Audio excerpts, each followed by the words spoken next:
Muy bienvenidos a todos a este ciclo de charlas indumentaria.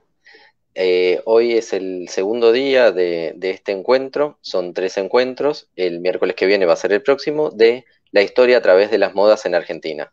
Hoy vamos a ver la parte 2, la primera mitad del siglo XX, con Juan Cruz Alterini, y lo voy a presentar. Juan Cruz es profesor e investigador de la Facultad de Arquitectura, Diseño y Urbanismo de la UBA. El objetivo de este ciclo de charlas es revisar pinturas, grabados, dibujos, revistas y fotografías de la historia argentina, centrándonos en el análisis de la indumentaria y los arreglos personales. También observaremos material extranjero para poder complementar e identificar cambios y permanencias. Se busca comprender de qué manera, en el contexto político, económico y social de cada periodo, impactó sobre las tipologías, colores, estampados y accesorios desde la Revolución de Mayo hasta la crisis del 2001.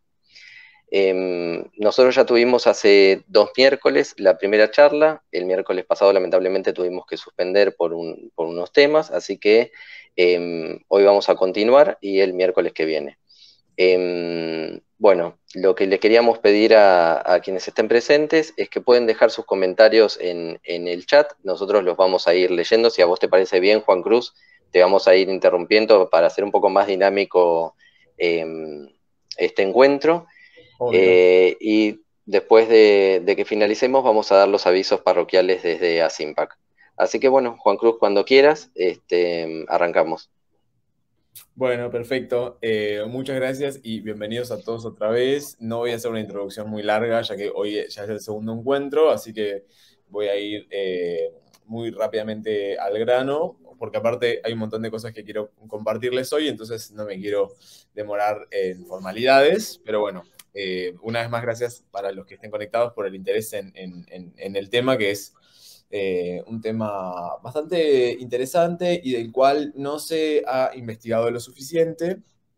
Así que bueno, espero que sirva como para quizás dar no sé, un puntapié para despertarles el interés y seguir investigando por sus propios medios en el futuro. Eh, Voy a mostrarles una presentación enseguida. No sé si alguien tiene activado, escucho como un teclado, si no sé si puedes activar el sonido, porfa, de algún micrófono. Voy a mostrarles una presentación, pero sobre todo voy a ir abriendo y cerrándola para revisar algunas revistas. Personalmente creo que las revistas de moda, y sobre todo en el periodo que vamos a ver, que es mucho más fructífero desde el punto de vista de las revistas que el periodo pasado, me parece que son una excelente herramienta para meternos en el pequeño mundillo que caracterizó a las décadas que vamos a ver, que son las primeras décadas del siglo XX.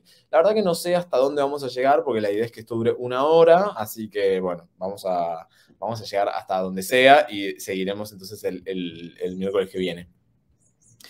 Eh, Compartir la pantalla completa, supongo que será acá. No estoy muy familiarizado con esto, pero entiendo que ahí se ve, ¿correcto? No sé, Nacho, decime vos si estoy bien. Sí, sí, sí, perfecto, se ve. Perfecto. Igual, por las dudas, voy a sacar mi celular del modo avión, así que cualquier cosa me avisas al celu. Y bueno, muy bien.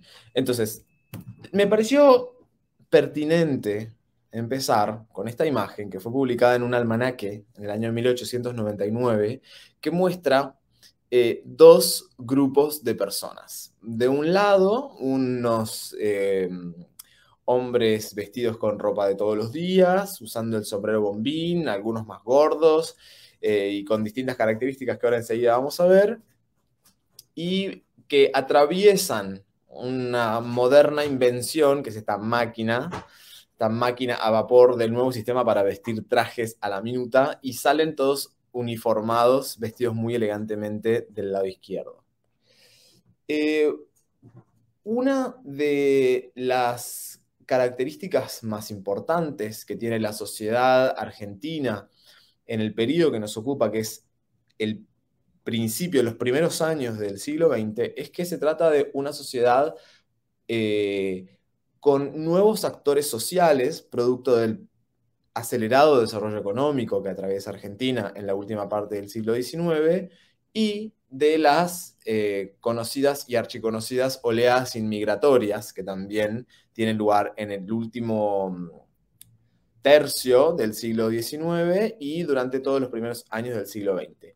Estos nuevos actores sociales van a complejizar enormemente el panorama y vamos a encontrar una sociedad claramente policlasista en la cual empiezan a existir diferentes personajes y existir una muy evidente movilidad social. Esto quiere decir que gracias al gran crecimiento económico y al incluso existe un considerable desarrollo de la industria textil durante la primera parte del siglo XX, van a aparecer un montón de personajes que pueden parecer otra cosa, o pueden pretender, o pueden posicionarse, o pueden escalar socialmente, y la indumentaria va a tener un rol muy clave en esta definición del quién es quién en la sociedad porteña de los primeros años del siglo XX. Aparecen entonces estos hombres, como decíamos hace un ratito, vistiendo bombín, uno más con una gran barriga, incluso un personaje que llama bastante la atención acá, hacia el, más o menos hacia el cuarto o quinto escalón, aparece este personaje vestido de gaucho, con chiripá y faja, y todos van dispuestos a pagar mucho dinero, todos tienen su dinero para caer dentro de la máquina, que pareciera como medio análogo a Another Brick in the Wall, me pareció, ¿no? Tiene como una versión de The Wall, versión 1900. Y bueno, salen del otro lado hombres muy elegantes, muy esbeltos, vestidos con galera y con diferentes elementos de la etiqueta porteña de principios de siglo. Así que me pareció una muy buena forma de empezar. De hecho, existe, acá me tengo una, esperen un segundo, en algún lugar acá tengo que tener esto. Estas son las revistas que elegí para hoy. La primera es del año 1904. Me parece además interesante la posibilidad de hojear la revista. Ya ver el diseño de los anuncios, miren esta indumentaria, qué interesante, de las mujeres, heredera de lo que se llama el traje sastre de la década de 1890. Aparecen algunos elementos que tienen que ver también con el diseño gráfico que reflejan las modas de la época. E incluso los productos que se promocionan, como por ejemplo las cámaras fotográficas, acá hay uno, ¿dónde está? Acá este de carruajes, Lázaro Costa. Es incuestionable que la natural hermosura de la mujer, eso es muy importante. La belleza va a estar puesta en los ojos de las mujeres en este periodo que nos ocupa. Vamos a hablar solamente un poquito de los hombres ahora al principio y luego durante todo el resto del encuentro vamos a concentrarnos sobre todo en la indumentaria de los hombres. Y bueno, el hecho de que todavía se comercializan carruajes me parece bastante interesante. Esta es la línea de la indumentaria femenina, esta línea muy curvilínea, con vestidos muy largos y el pelo así, como corto pero con bastante volumen. Ahora vamos a ver un poco más. También son interesantes las noticias, me parece. Fíjense, el presidente Manuel Quintana, el vicepresidente doctor Figueroa Alcorta. Hay, bueno, 1.000 millones de elementos, ¿no? Se podría hacer un encuentro, me imagino, solamente de la revista. Pero me pareció interesante compartirles este artículo que, si bien parece largo, en realidad se lee como muy brevemente y me parece que hay muchas cuestiones escondidas en esta cuestión del primer frac. Fíjense el personaje, vamos a leer la historia de este personaje, dice: era preciso contentar a Julia. Algunos días antes le había avisado, la noche del 15 a las 9. Ya le he dicho a mamá que van a presentarte y te esperamos. Es decir, van a presentar al pobre Pancho en sociedad. Demasiado sabía el pobre Pancho que no se trataba de ninguna soirée ceremoniosa del gran mundo con asistencia del cuerpo diplomático de la élite social. Su novia pertenecía a la clase media con pretensiones y estaba relacionada con esa parte de la sociedad que aspira a confundirse con la de más arriba sin poder conseguirlo. Bueno, está haciendo referencia directa a esta cuestión del ascenso social y vamos a ver entonces cómo Pancho se viste para la ocasión. Pancho tenía ya 21 años y era casi doctor en leyes, pero hasta entonces no había necesitado el frac. Su preocupación constante desde que supo que iba a ser presentado en la casa de Julia fue hacerse un traje de etiqueta. Tratándose de la primera noche, esto era necesario y así se lo había advertido su presentador. Bien, Pancho se tiene que vestir con frac por ser su noche de presentación. 2 horas antes de la fijada para la recepción, Pancho examinaba cuidadosamente, como un guerrero, sus armas, la severa ropa que acababa de llevar el dependiente del sastre e iba dejando cada una de las prendas sobre la cama junto a la camisa de irreprochable blancura y satinada como el estuco de la pared del dormitorio.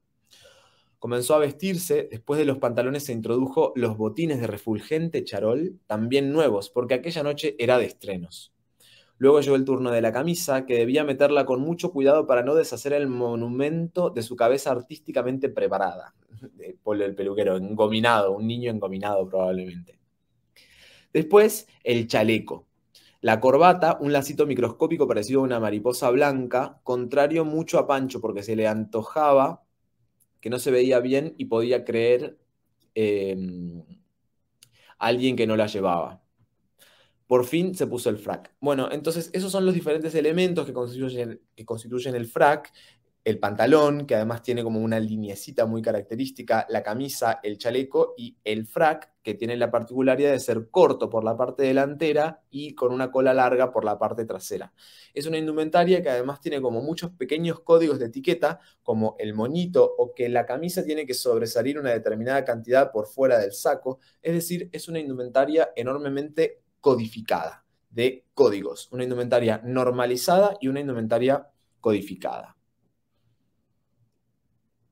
Al mirarse al espejo y verse de frente con la pechera desnuda, el corte rápido del frac por encima de la cintura y el pelo tendido sobre la frente como un recluta mal rasurado, se encontró algo parecido al mozo que le servía vermut en el bar.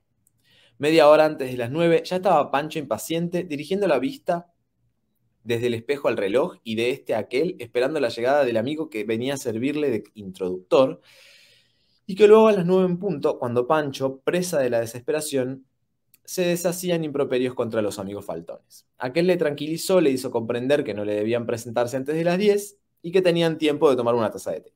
Pancho dirigió una última mirada al espejo, cepilló cuidadamente la galera de felpa, fíjense los elementos accesorios que constituyen el accesorio del frac, se puso el sobre todo, cruzó sobre el cuello un pañuelo de seda y salió de casa. En la confitería, donde hizo estación con el amigo, habló poco, estaba impaciente. Apenas se atrevió a mirar al camarero que le servía por miedo de encontrarle parecido con él. Mientras estuvo allí, permaneció con el sobre todo cerrado cuidadosamente. Uy.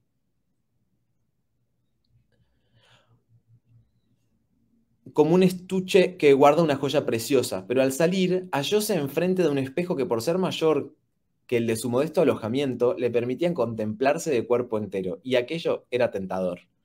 Acortó el paso y se desabrochó cautelosamente los botones hasta que se abrieron las solapas del sobretodo. Se encontró majestuoso, grave, y por primera vez se consideró superior a los que lo rodeaban.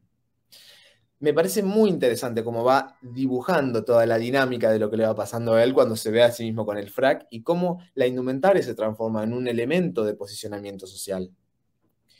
Cuando la victoria que tomaron al salir les dejó en la casa, Pancho estaba nervioso y cuando ya en el vestíbulo dejó el sombrero y el sobre todo en la percha, se sintió avergonzado. Le parecía que estaba a medio vestir, que llevaba poca ropa. En la puerta de la sala, la emoción subió de punto. El acto le imponía más que un examen de economía política. 80 bujías ardiendo desde las rinconeras, en la araña, sobre el piano, abierto, en todas partes luz. Daban a la pequeña sala el aspecto de un horno encendido.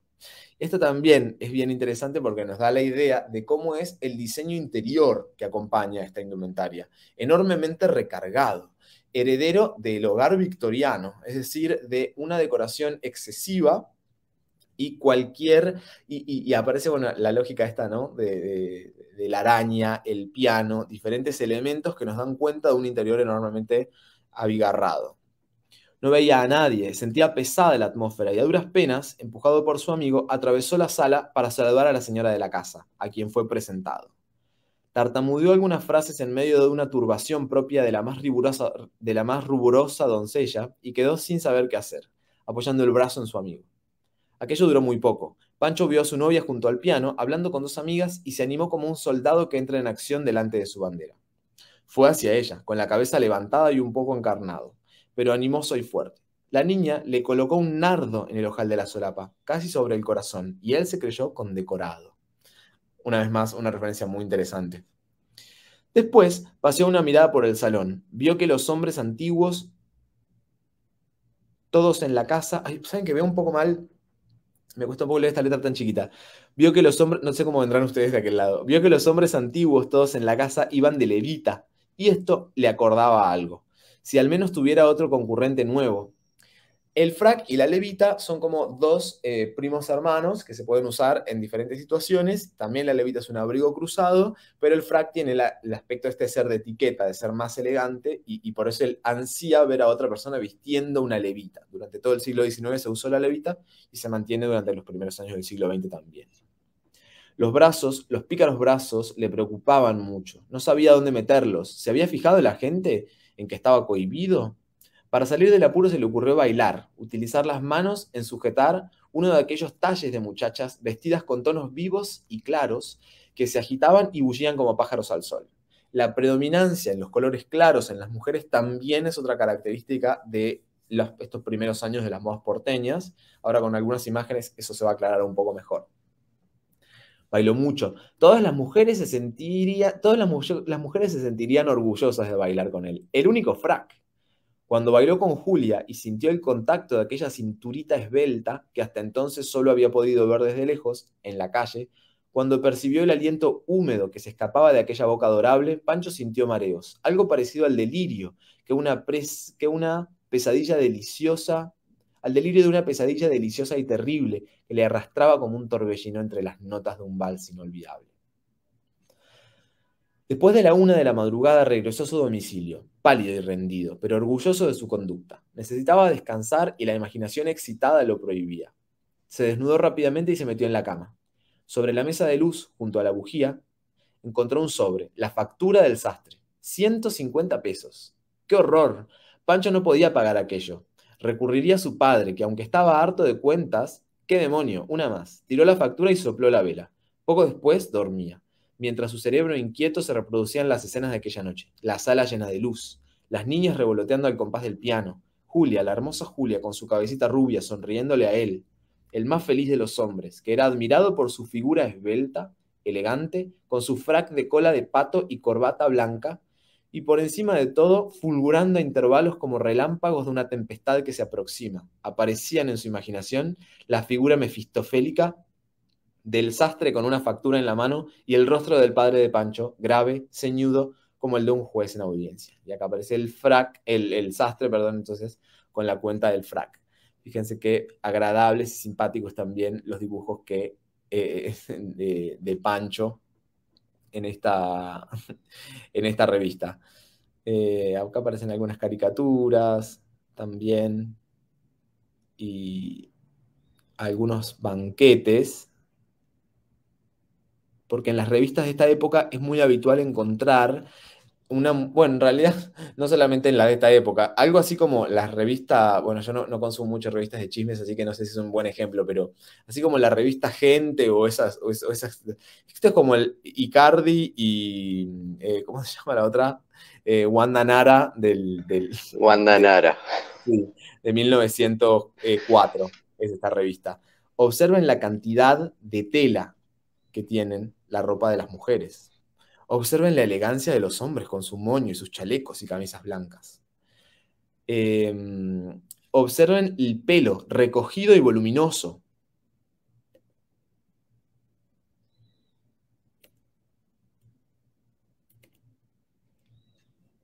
Ahora les traje igual algunas imágenes que se ve bien, que se ve mejor, donde podemos analizar este tipo de prendas con un poco más de detalle, pero bueno, ya se van dando una idea más o menos de cómo es esa estética. Perdón, Juan, Tiene un poco que ver también con esto de en los círculos sociales, de ver y ser visto. Sí, completamente, exactamente. Eh, la ropa va a jugar un rol fundamental en esa coherencia del ver y ser visto del mismo modo que la arquitectura, ¿no? Es decir, estos espacios, las escaleras de honor y los espacios de socializar, que se transforman en una especie de ventana. Vos sabés que, perdone que interrumpa, voy a ser peor que Leontín en esto. No, por supuesto, en esta época, no te estoy hablando de los años 50. Mi abuela tuvo 40 años palco en el Teatro Colón y para nosotros era una costumbre, hasta que yo era muy chico, ir siempre al teatro. Y mi papá siempre cuenta, una vez él era medio reacio a ir. Y una vez tuvo que ir a una gala con mi tía, fue, me acuerdo en ese momento, que contó, yo ni existía, ni estaba casado con mi mamá todavía.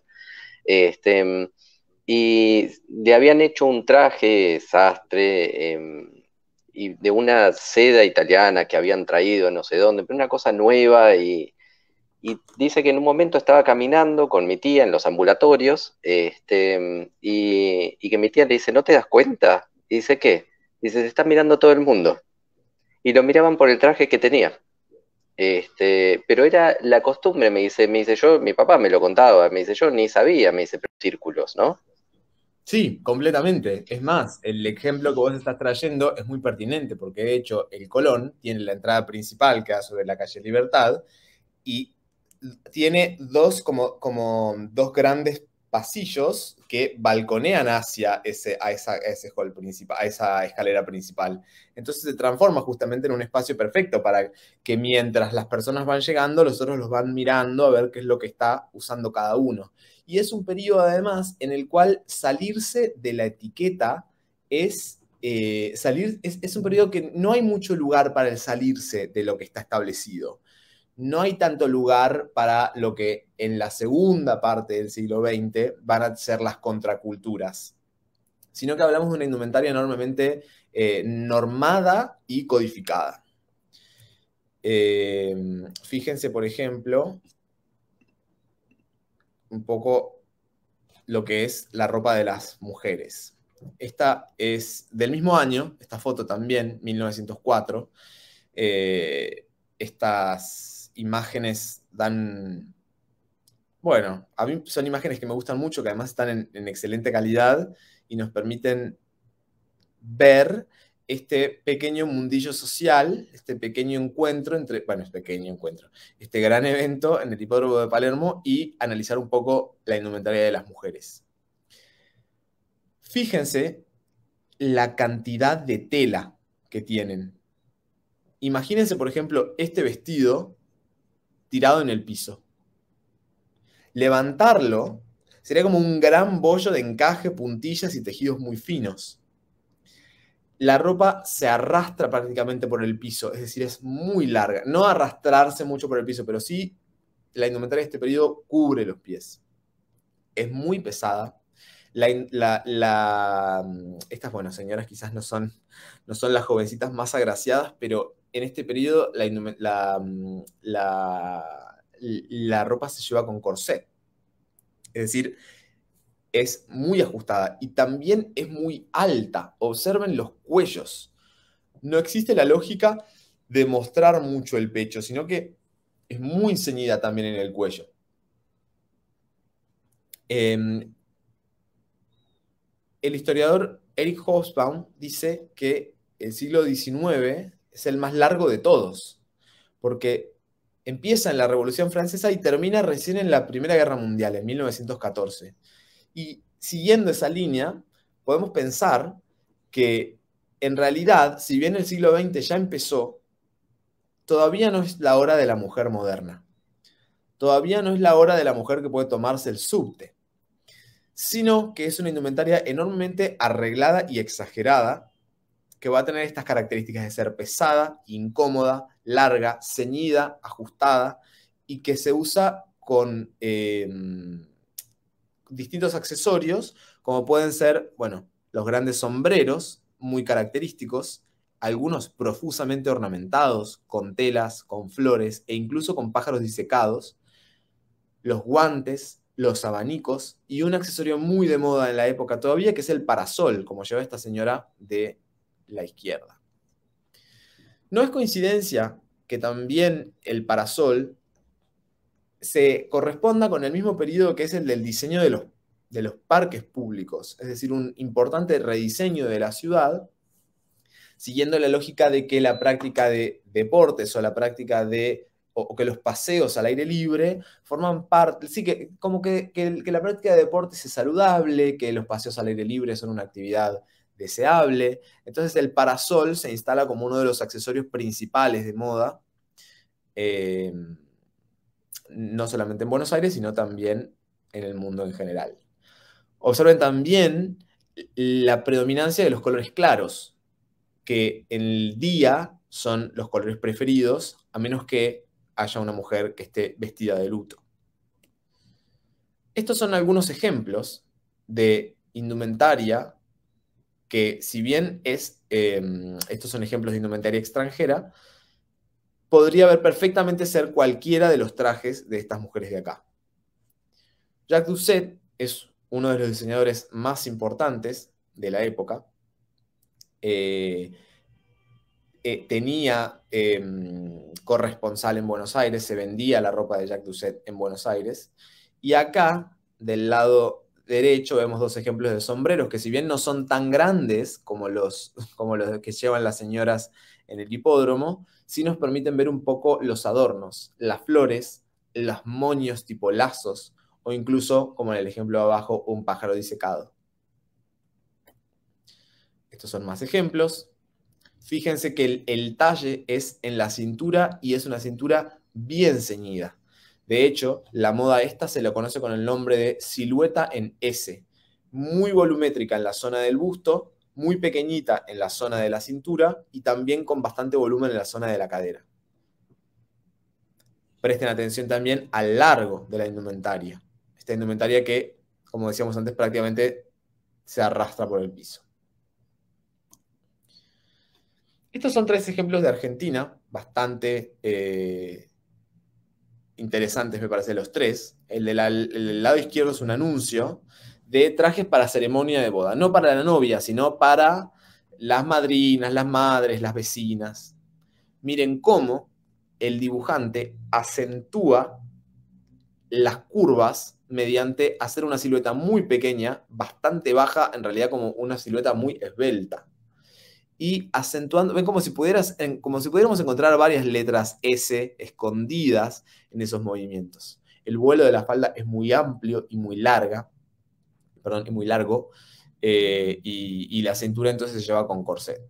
Los cuellos son muy ajustados y muy altos, algunas veces como si fuera una especie de gargantilla, y los sombreros también son muy grandes y profusamente ornamentados.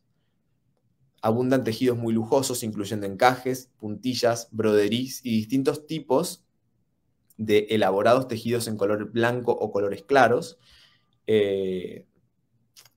Y también se destaca la irregularidad de las cintas, estas con forma como de lazo, o más que la irregularidad, podríamos decir la asimetría de esas formas que nos recuerdan al Art Nouveau, este movimiento muy en boga en el periodo del cual estamos hablando.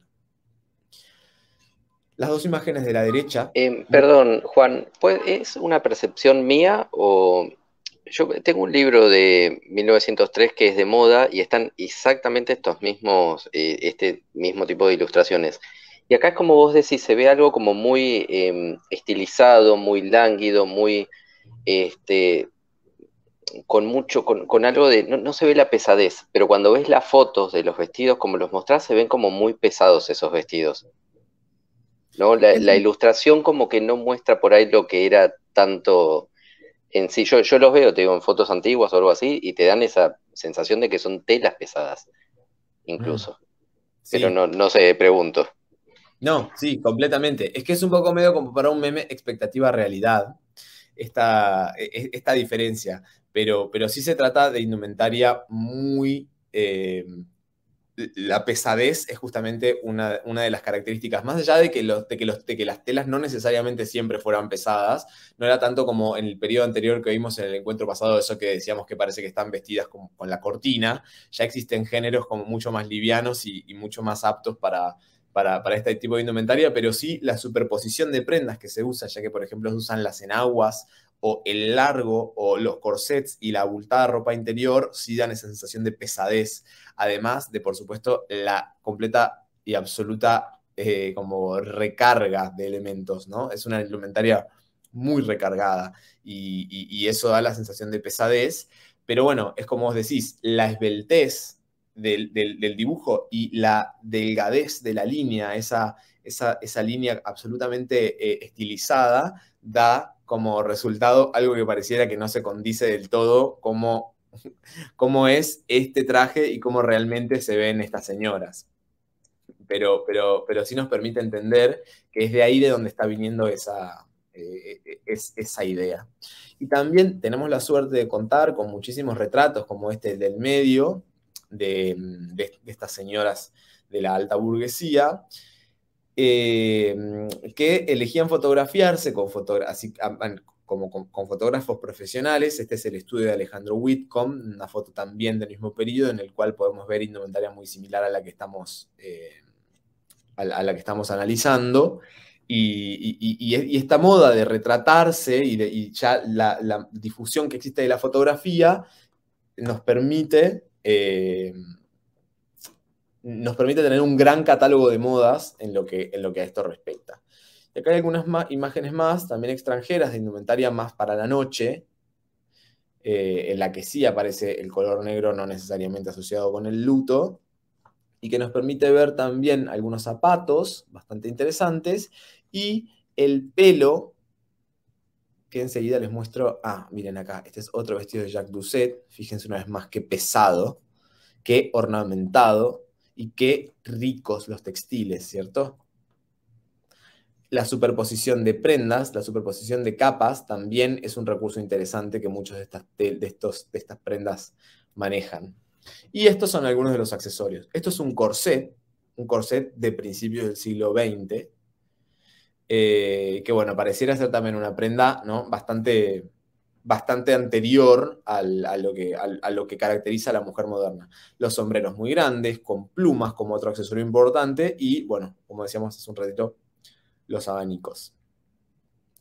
Esta es una ilustración de un dibujante que influyó muchísimo en la indumentaria y en las modas durante ese periodo, que se llamaba Charles Dana Gibson. Sus dibujos vienen de Estados Unidos y la estética de las mujeres estas es la que denominamos la estética, el pelo sobre todo se dice, pero la estética en general, pero el pelo es, yo creo, lo más apropiado, así como tiene ella o como tiene ella, decimos a la chica Gibson, fíjense también los cuellos altos. Es un periodo en el que no solamente existen los vestidos, sino que existe otra tipología interesante para las mujeres, que es la blusa. Y indica también el primer arquetipo de mujer de Estados Unidos que tiene éxito internacional y que penetra con bastante fuerza en Argentina, a pesar de que todavía estamos en un momento en el que las modas están directa y estrictamente regidas por Europa. Acá tienen distintos ejemplos de lo que podría ser. Es más común el caso de la izquierda, pero el caso de la derecha también es una posibilidad de este pelo bastante espectacular que las mujeres tardaban bastante tiempo, e incluso tenían, por supuesto, mujeres que las asistían en armarlo. Acá tenemos otra foto del Archivo General de la Nación, un poquitito posterior. Acá estamos en el año 1908. Y los invito a que piensen qué es lo que está pasando con la indumentaria. Estas son las primeras maestras egresadas de la Escuela Normal número 4, en 1908. Y fíjense lo que pasa, por ejemplo, acá. Fíjense lo que pasa acá. Acá. En distintos de los ejemplos, en ella, miren qué linda, ella típica de ese periodo, de este periodo que vamos a ver ahora. Y es que si bien no se produce, por supuesto, en ningún momento se produce un cambio de un día para el otro, Una de las cuestiones que empiezan a percibirse hacia el final de la década es que la cintura empieza a subir. El talle hacia la década de 1910 es más alto que al principio de la década de 1900. Y vamos a ver cómo es en algún lugar intermedio entre la cintura anatómica y el busto. Más o menos ahí por donde están las últimas 5 costillas, más o menos de abajo, más o menos por ahí, y suelen tener una faja bastante ancha, es donde va a estar el talle en el periodo que sigue. También en este periodo es un periodo en el que se consolidan, ahora les voy a mostrar algunos ejemplos de esa indumentaria bien de la década, entrada a la década de 1910, que lo hacen mucho más claro. Iniciada entonces el siglo XX, es también un periodo de construcción de las grandes tiendas. La famosa Gatti Chávez de la imagen de la derecha, también de la década de 1910 es la tienda Harrods, y a la izquierda una casa muy importante. Estos edificios todavía se conservan ambos, un poco planchados, pero sobre todo pero aún se conserva. Esto es en la calle Sarmiento, intersección con la avenida Callao. Y era la casa como la tienda departamental Museum, se llamaba. Incluso acá se puede ver Museum, el nombre, y bueno, al margen de la belleza del edificio.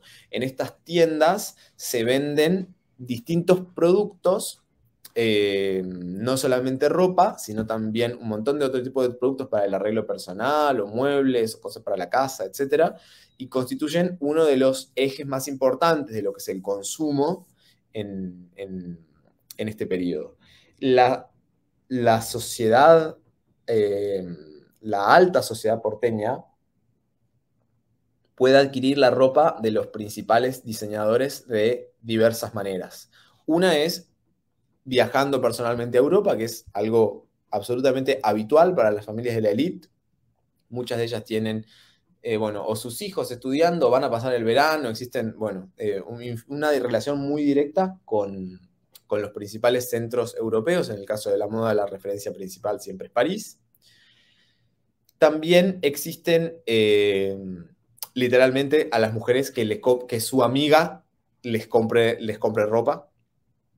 Parece como un chiste, pero eso existe.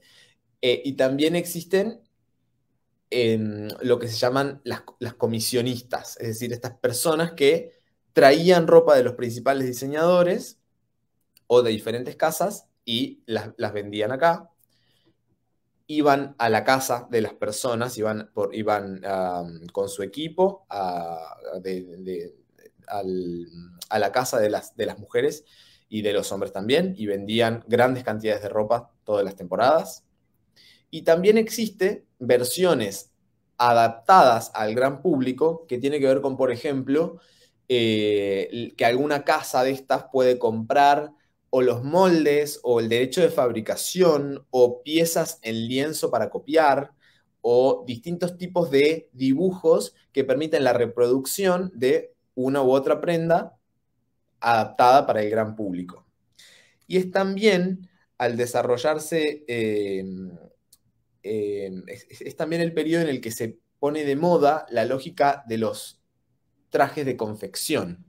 Es decir, los trajes que ya vienen hechos. En la última parte del siglo XIX deja de ser necesaria la figura deja de ser necesario adaptar, que cada prenda sea hecha específicamente para un cuerpo, y se produce entonces la lógica esta de los trajes de confección, es decir, que ahora para nosotros sería como el antecesor del prêt-à-porter, es decir, de ropa que ya está lista para usar, y todas estas casas entonces empiezan a comercializar también ropa que ya está lista para ser usada. Es decir, el panorama de cómo se comercializa la indumentaria es más complejo que simplemente ir a comprar algo en un local que ya está hecho, como es en el 99,9% de los casos que es ahora. Hay como distintos niveles intermedios y distintas formas de vender que también forman parte del panorama de la indumentaria de la primera parte del siglo XX.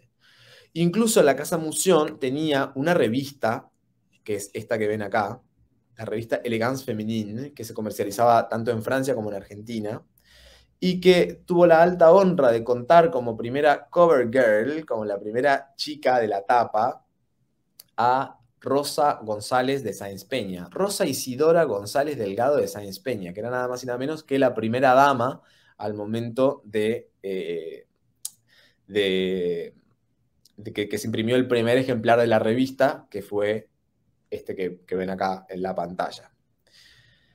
En el ejemplo de la izquierda, además, la ven en la Casa Rosada, a Rosa, vestida con una tipología muy de moda en la década de 1910, que es esta especie de bata tipo kimono.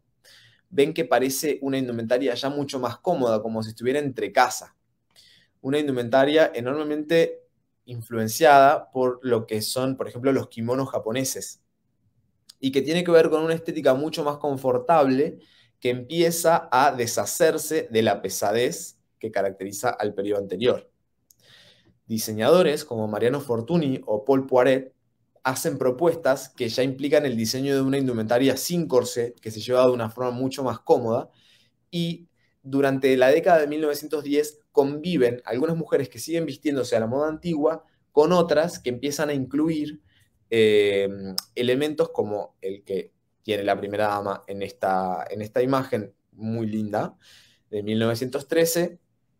Y bueno, acá tengo un ejemplar de la revista para mostrarles. Obviamente ya acabo de verla ahora y esto es cualquier cosa, igual que me pasa. Siempre que yo siempre fui el alumno, siempre era el alumno el que nunca entrega el examen, el último que sale de la clase, que el profesor ya está cerrando la puerta y yo todavía sigo escribiendo. Ese siempre fui yo. Siempre fui muy malo para el manejo del tiempo. No te hagas problema. Seguimos. ¿Qué te iba a preguntar? ¿Y la figura de la modista estaba en esta época? La figura, perdón, no te entendí. ¿De la modista? De la modista, sí. ¿La que hace los No, moldes? bueno, digamos como que yo te llevo una idea y alguien le confecciona el traje. Claro, sí, por supuesto. De hecho, estas grandes tiendas también venden telas para que uno pueda comprar la ropa y hacerla. Y muchas de las revistas incluso traen modelos para que uno mismo pueda confeccionar. Así que sí, obviamente es una figura enormemente importante. Esta revista en particular está orientada a un estrato muy alto de la sociedad. Incluso muchos de los artículos están escritos en francés. No está adaptada no está pensada para los sectores medios, no está adaptada para Julia, la novia de Pancho que vimos en la primera revista, sino para los estratos más altos. Y observen la línea, cómo cambió. Pocos años pasaron desde la foto del hipódromo, solamente 8 años. Esta revista es de noviembre de 1912. Miren el talle. Muy alto. Mentira, no muy alto, no excesivamente alto. Decimos alto pero no imperio en indumentaria. Es decir, alto pero no tanto, significa. Observen también la lógica de los tejidos. Les encantan, esto es medio la misma lógica que las batas, les encantan los tejidos transparentes. Les encantan los tejidos translúcidos y la superposición de prendas, como en este caso, que en general es una falda por debajo bien ceñida, la moda trabada, se dice, como por ejemplo en el caso de la izquierda, en este ejemplo en el que prácticamente no se podía caminar de lo ceñida que era la falda en la parte baja, y una prenda por encima que llega en general hasta la altura de las rodillas, que puede ser una sobrefalda o puede ser un vestido, esta especie de falda con otra cosa, como si fuera una falda con un vestido encima. Es una moda muy interesante y curiosa en este periodo. Fíjense cómo el talle es una constante, acá aparecen algunos elementos también sastreros, y que la indumentaria poco a poco se va volviendo un poco más cómoda, un poco más práctica. Miren, ya acá no hay una publicidad de carruaje, sino que hay una publicidad de autos. Esta revista, como les decía, está orientada para la alta sociedad porteña, entonces aparecen damas distinguidas retratadas con las últimas modas. Es también lo que se conoce como la edad de oro de la ilustración de moda. Entonces, no son solamente los figurines, sino también hermosos dibujos que aparecen en los márgenes de las revistas, que van a otorgar un valor enorme a las revistas. Y esta revista, que era la producía entonces, la editaba entonces la misma casa Museum, tenía muchísimo presupuesto y contrataban dibujantes muy renombrados de este periodo que hacían todos estos dibujos espectaculares. Y fíjense cómo está escrito Chronique Argentine de Paris et d'Europe. Está escrito, entonces, este, este artículo en francés. Están escritos algunos en francés y otros en español. Miren lo que son las modas de 1910. Esto es muy típico de esta década. El talle alto pero no tanto. La falda bastante ceñida en la parte baja. Ya no es esa falda que se abre hacia los costados. ¿Vieron como vimos en los dibujos del anuncio anterior? Cómo era mucho más curvilínea la silueta, y en esta adquiere una especie de, hay una palabra que se usa mucho que es languidez, se vuelve como ya no tan encorsetada y se empieza a volver como un poco más lánguida. Observen también la superposición de prendas. Una falda con una especie de vestido encima, o una falda más ceñida con esta especie de vestido anudado por la parte delantera. Es decir, es el capítulo siguiente a la silueta en ese. Todavía se mantienen sombreros con grandes plumas, sombreros de grandes proporciones y algunos elementos que nos recuerdan a la moda anterior, pero ya con algunas transformaciones. Observen esto.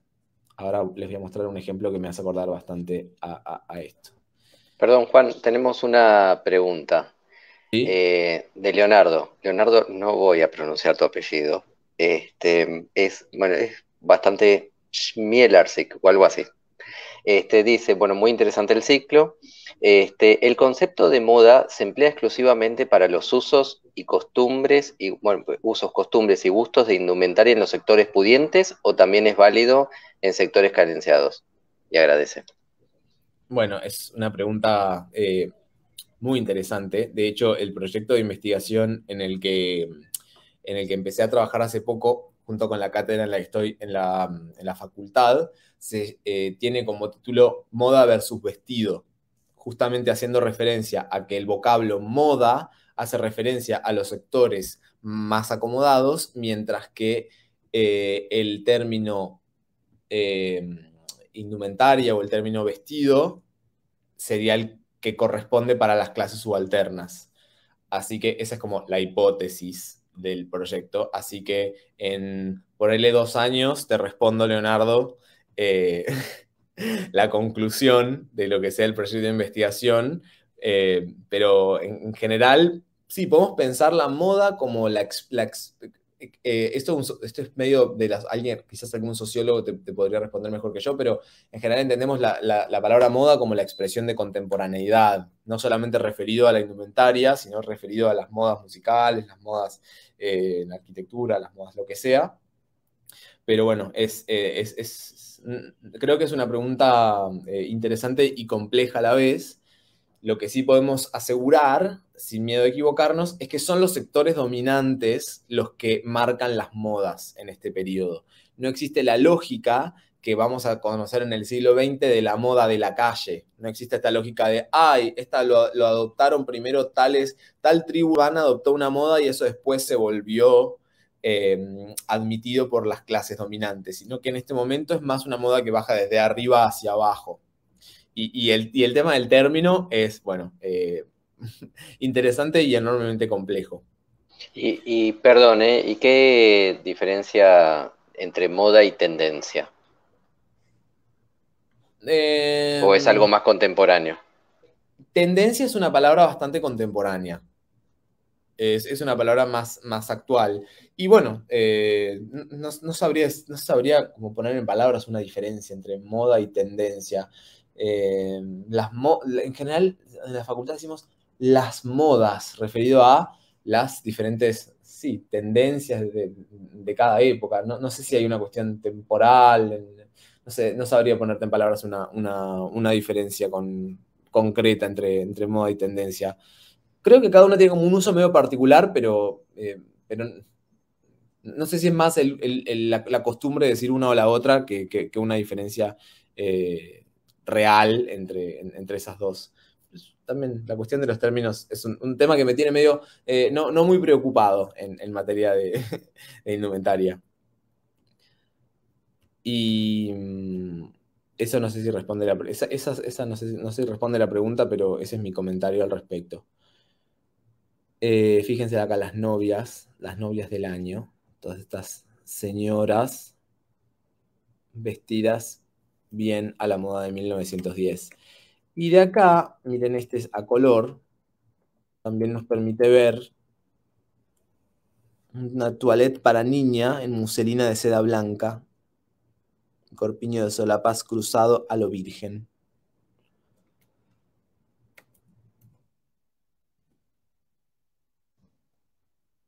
Y este es el tipo de dibujos que están de moda en este periodo. Fíjense cómo tiene una inspiración a qué les hace acordar, a qué les parece. Esa especie de como odalisca, ¿no? Esta especie de como de diosa árabe. Diosa no de diosa de divinidad, sino de una mujer que es una diosa, digo.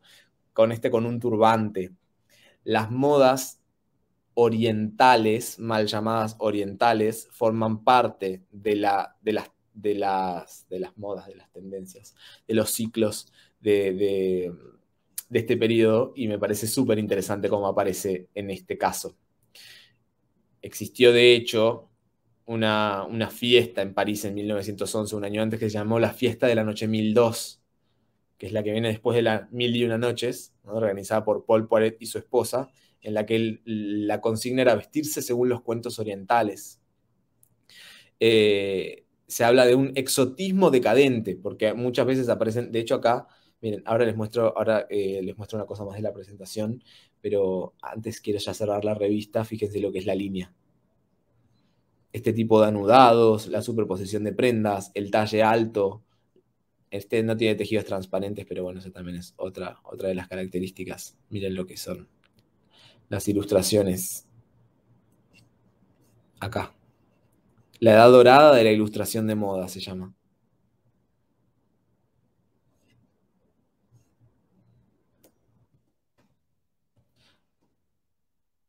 Acá tienen esta lógica como de superposición de prendas, de tejidos muy livianos, como la gasa o la seda.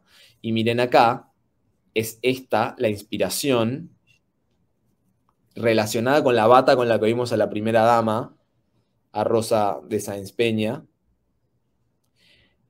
Y fíjense incluso cómo hasta las posiciones, hasta las formas en las que tienen sus manos, parecieran ir con la caída lánguida de estas prendas. Es una de mis etapas favoritas de la historia de la indumentaria.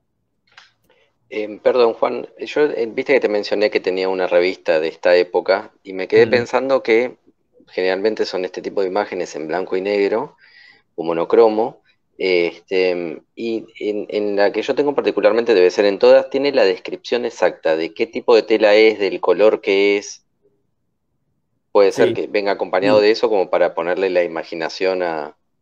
Sí, completamente. Incluso acá, fíjate, a ver qué dice: tapado de meteor John bordado, cinturón de terciopelo rojo, toca de tul de plata, galón y aigrette blancos, tapado de charmeuse negra, cuello de rosas bordadas en lana, sombrero de tagal negro, etcétera, etcétera. La descripción en general forma parte también de lo que se publica en las revistas. Y también nos permite imaginarnos un poco en el caso de los que son en blanco y negro, ¿cierto?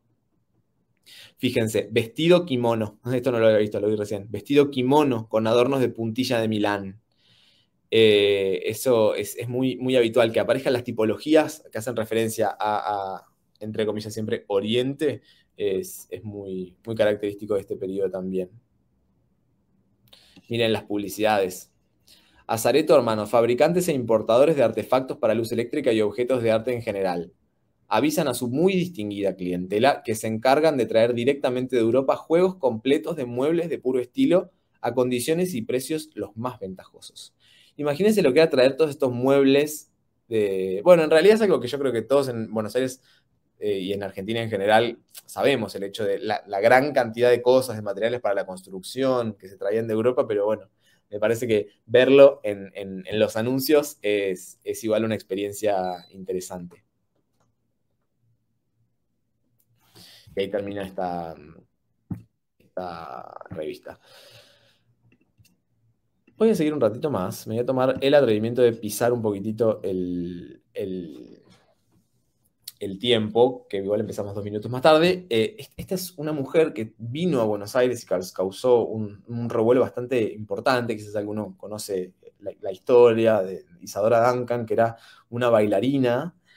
Y esta moda, ven que está como vestida como si, ay, agarré la primera manta que había en mi casa, me envolví y salí como una diosa griega. Es medio en la misma línea que todas estas tendencias de 1910.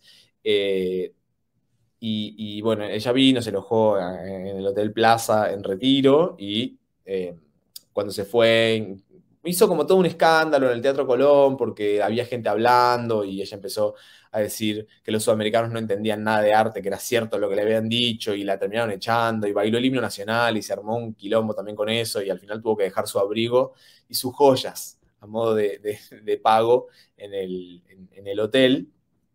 Y su estética y su forma de bailar también influyeron mucho en las modas de este periodo y están muy relacionadas con el liberarse de ese corset, el liberarse de esa silueta tan apretada y comprimida que caracterizaba al periodo anterior.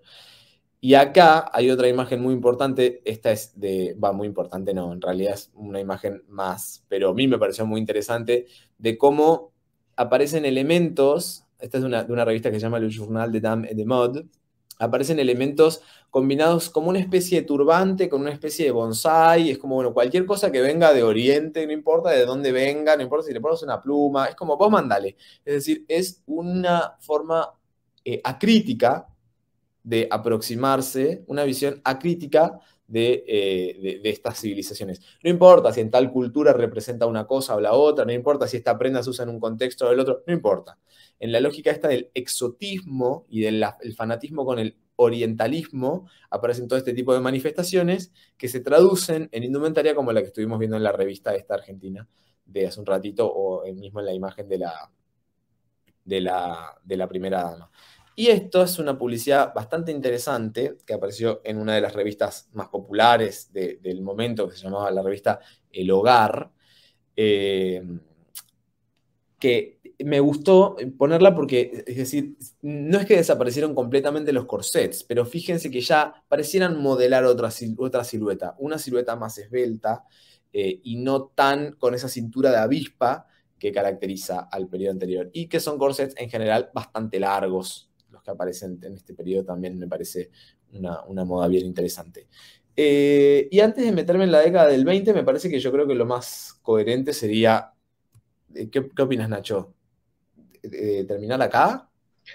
Si querés seguir un poco más, no hay problema, ¿eh? Bueno, sigo un ratito más.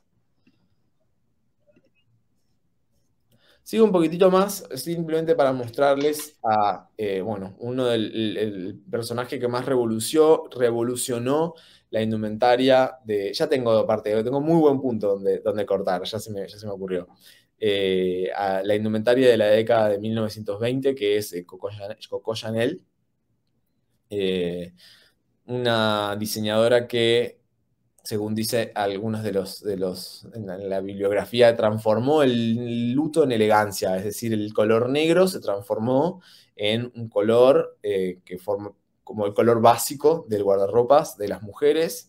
Empezó con la lógica de también tomar elementos de la indumentaria masculina que empezarían a ser usados tomados por la indumentaria femenina. Ella aparecía habitualmente vestida con pantalones, lo cual causaba con corbata, incluso en algunas fotografías aparece también con corbata, y es la lógica de tomar elementos prestados de la indumentaria masculina a la indumentaria femenina. Esto no es casual, ya que justamente la Primera Guerra Mundial pone en evidencia un nuevo rol de la mujer en la sociedad, en el cual, mientras los hombres estaban ocupados en los asuntos de la guerra, las mujeres empiezan a tener una mayor injerencia en la vida laboral y empiezan, por lo tanto, a necesitar ropa más cómoda. Es así que la falda en la década del 20 se vuelve más corta. Los materiales también se transforman. Acá aparece, por ejemplo, un cardigan que es de tejido de punto. El tejido de punto es el tejido en el cual un solo hilo se entrelaza consigo mismo, en lugar de tener urdimbre y trama como en los tejidos planos. El tejido de punto, hasta entonces, que es por ejemplo el tejido de las remeras de hombres, o el de los joggings, o el de los cardigans, o el de los suéteres, hasta entonces había reservado solamente para ropa de entrecasa o para ropa interior. Y una de las grandes transformaciones que implica la década del 20 de la mano de Chanel es la incorporación de tejidos de punto en la indumentaria elegante. Es decir, que uno puede verse elegante con un tejido que antes era asociado en realidad directamente con la ropa interior. Bueno, el típico collar de perlas. Perdón, y este tejido que decís lo asocio un poco a lo que hablabas sobre la comodidad también. ¿Este tejido tiene un poco de rebote? Sí, exacto. Al ser tejido de punto lleva rebote, entonces eso también va asociado a la comodidad, ¿no? Usar esa tela, como vos decís, en algo elegante y que a la vez lo puedan usar y sea cómodo. Exactamente, una mujer que con esa indumentaria se puede tomar el subte, ya no es más, ya es la mujer del siglo XX. Es decir, podemos decir a modo como de conclusión, si se quiere, para ir como cerrando ideas, que en esta clase, en este encuentro, a mí me gustaría en realidad que ustedes puedan prender sus micrófonos, yo soy más de esa escuela, y poder interactuar de otra forma, pero bueno, por eso no sé si decirle clase o qué. Pero estas tres instancias, en un primer lugar, esa primera parte del siglo XIX, esa primera parte del siglo XX que está completamente anclada en el siglo anterior, en esa indumentaria incómoda, la silueta en S, el corset, el cuello hasta acá, la ropa súper larga, los tejidos pesados, etc. Luego un punto intermedio, que es la década del 10, que es el punto de inflexión. Y ahora sí, finalmente podemos hablar como una tercera instancia de una indumentaria completamente moderna. Miren lo que son también los peinados que aparecen en la década de 1920, más cortos, ya muy pegados a la cara. A ver si miren, acá puse una imagen de Argentina como para que veamos ejemplos acá. Que me parece una imagen muy interesante también del Archivo General de la Nación. Albert Einstein junto a las autoridades de la Facultad de Derecho y Ciencias Sociales de la Universidad de Córdoba, donde fue recibido en el Hotel Edén en un banquete en su honor. La falda Córdoba, 1925. 1925, pleno auge de las modas de la década del 20, es decir, justo a la mitad de la década. Observen el largo de la falda, justito por abajo de la rodilla. Miren los sombreros. Compárenlos con los sombreros gigantes que vimos en la década anterior. Los sombreros del 20 son en cambio pequeñitos, tipo cloche, es decir, tipo campana. Una pequeña campanita en la cabeza. Observen incluso a esta mujer o a esta niña vestida con indumentaria que nos recuerda a la indumentaria de los varones. Es decir, esta cosa medio sastrera que aparece también en la indumentaria. Es decir, que las faldas se acorten y que los sombreros se achiquen y que los tejidos se transformen a tejidos más cómodos son todos elementos que reflejan la misma tendencia y que son consecuencia de como dijo Nacho en la presentación, de un contexto político, un contexto económico o un contexto social específico. Así que me parece una muy buena imagen. Acá miren, hay otra también de las mujeres vestidas bien a la moda de la década del 20 con todos sus pequeños sombreritos, simpatizantes de Hipólito Yrigoyen. Y tengo una revista también del 20 para mostrarles, pero eso sí ya me parece que se va a extender un poco. Si quieren la podemos ver el encuentro que viene y tomarlo como punto de partida para lo que sigue, que es la siguiente transformación, que es la de la década del 30. Y propongo entonces terminar con esta imagen bastante fuerte, me parece, que es, bueno, Uriburu, el septiembre de 1930, con mujeres que, bueno, aún se percibe, si bien estamos en el 30, es como ese punto medio, ¿no? Esa transformación, mujeres vestidas de forma muy elegante, muy parecida a la de la imagen anterior, pero con tejidos más lujosos. Quizás acá podemos percibir, fíjense cómo en realidad es una imagen bastante parecida, pero podemos asociarlo con una clase más, un estrato más intermedio. Sobre todo en lo que es la calidad de las prendas, si bien las tipologías no cambian tanto. Y en la última imagen, en cambio, vemos prendas y pieles enormemente lujosas que indican una enorme transformación en la historia de la indumentaria, en la historia de Argentina en general, ¿no? A ver, mi amor, que les presento a Mafia, mi ayudante personal, que quiere acaparar la atención. Bueno, representa verdaderamente un hito fundamental, ¿no? En la historia argentina, el primer golpe de Estado después de 70 años de lo que había sido el tipo de régimen anterior. Y, y me parece una imagen además hermosa, ¿no?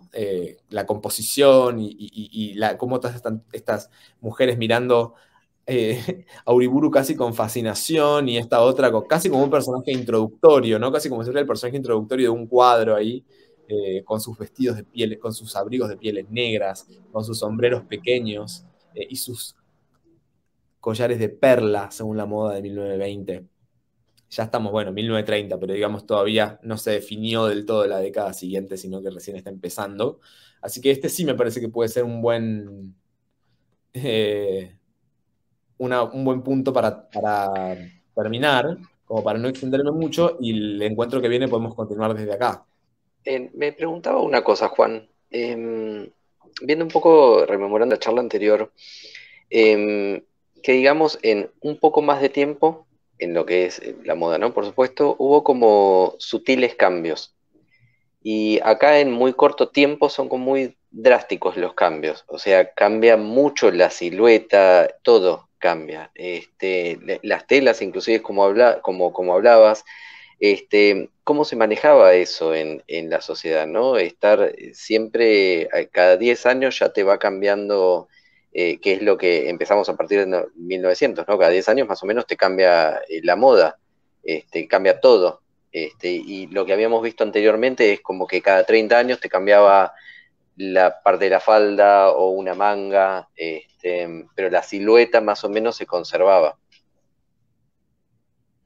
Por supuesto, atrapados en la dinámica del nuevo siglo, los ciclos de las tendencias se vuelven más breves.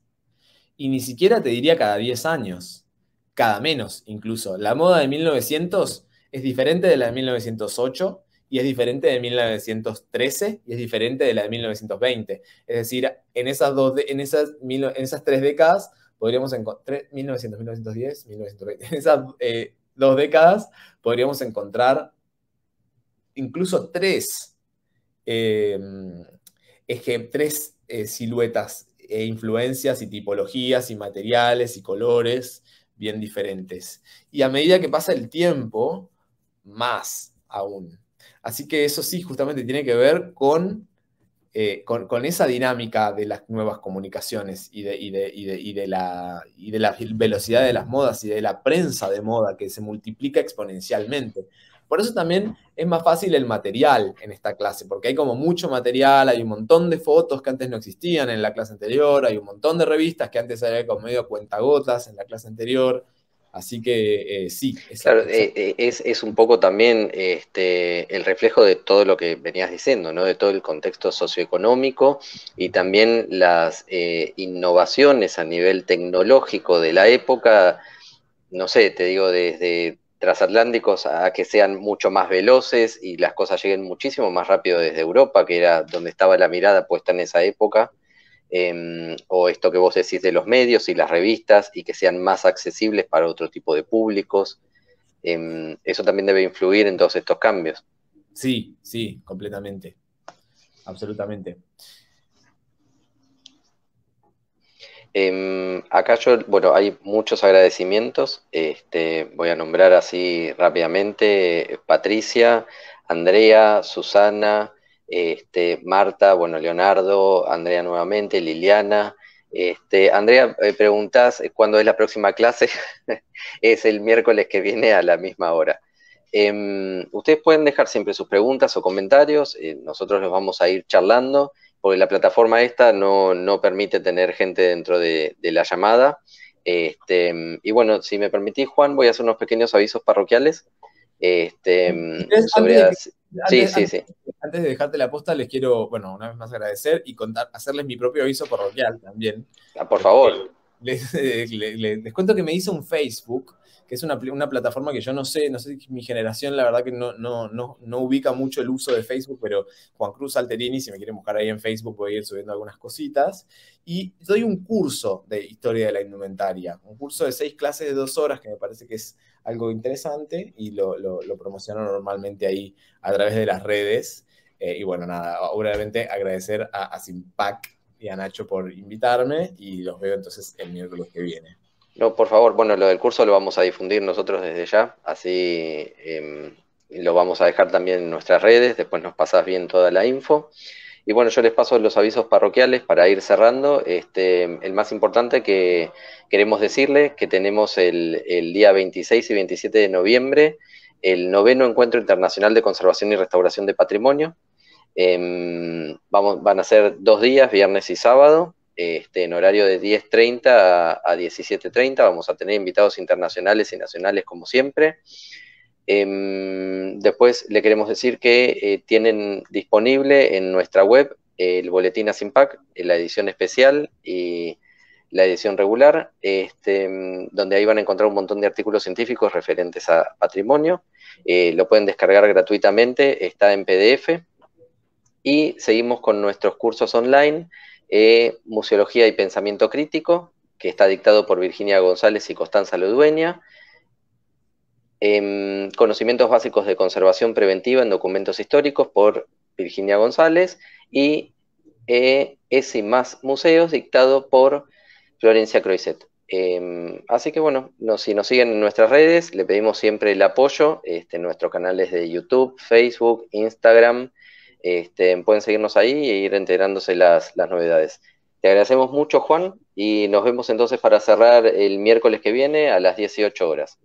Dale, Nos perfecto. vemos. Hasta luego. Adiós.